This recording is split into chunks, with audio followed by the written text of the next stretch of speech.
আতংক বিৰুবাৰীৰ ট্ৰান্সফৰ্মাৰ বিস্ফোৰণ কাণ্ড ৰহিছ আলীৰ ঘৰ আজি খালী শহুৰ ঘৰত ফুৰিবকৈ মৃত্যুৰে যুঁজ দিছে ৰহিছ আলীয়ে হয় দক্ষিণ কামৰূপৰ গৰৈমাৰীৰ চাম্পুপাৰা ৰহিছ আলীৰ লগতে শহুৰ পৰিয়ালৰ দুজন লোক মহানগৰ বিৰুবাৰী ট্ৰান্সফৰ্মাৰ বিস্ফোৰণত অগ্নিদগ্ধ হয় অগ্নিদগ্ধৰ পিছতে তিনিওকে গুৱাহাটী চিকিৎসা মহাবিদ্যালয়লৈ প্ৰেৰণ কৰি বৰ্তমানলৈকে চিকিৎসা চলাই থকা হৈছে উল্লেখ্য যে ব্যৱসায় কৰা ৰহিছ আলীসহ আন দুজন আহত হোৱা ঘটনা সম্প্ৰতি সমগ্ৰ ৰাজ্য কঁপি গৈছে ৰহিছ আলীক চাবলৈ ঘৰ বাৰী এৰি সকলো এতিয়া GMCHত থাকিব লগা হৈছে যিটো ঘটনা ৰহিছুদ্দিনৰ লগত বা তেখেতৰ শহুৰৰ লগত সংযুক্ত হৈছে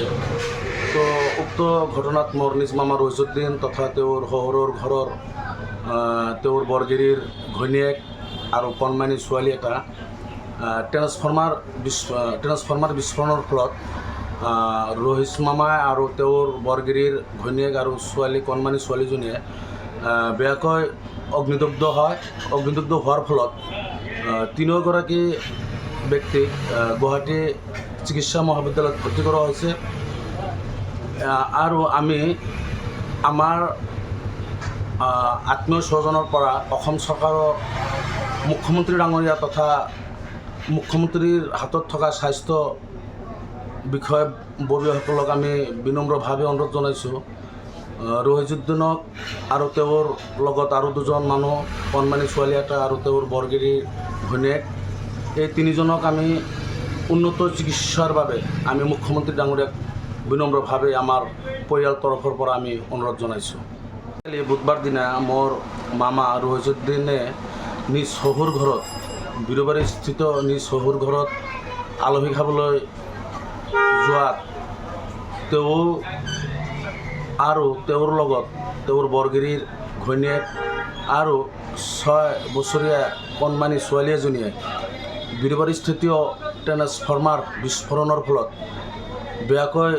অগ্নিদগ্ধ হয় অগ্নিদগ্ধ হোৱাৰ ফলত তিনিওগৰাকী ব্যক্তিক গুৱাহাটী মেডিকেল চিকিৎসালয়ত ভৰ্তি কৰোৱা হয় তিনিওগৰাকী অৱস্থা এতিয়া অতি সংকটজনক আমি মুখ্যমন্ত্ৰী ডাঙৰীয়া তথা গুৱাহাটী চিকিৎসা মহাবিদ্যালয়ৰ চিকিৎসকসকলক আমি আমাৰ পৰিয়াল তৰফৰ পৰা বিনম্ৰভাৱে অনুৰোধ জনাইছোঁ তেওঁলোকক উন্নতমানৰ চিকিৎসা প্ৰদান কৰক লগতে ট্ৰেন্সফৰ্মাৰ বিস্ফোৰণৰ ফলত যি ঘটনা ঘটিছে ইয়াৰ ন্যায় তদন্ত আমি মুখ্যমন্ত্ৰীৰ তৰফৰ পৰা বিনম্ৰভাৱে অনুৰোধ কৰিছোঁ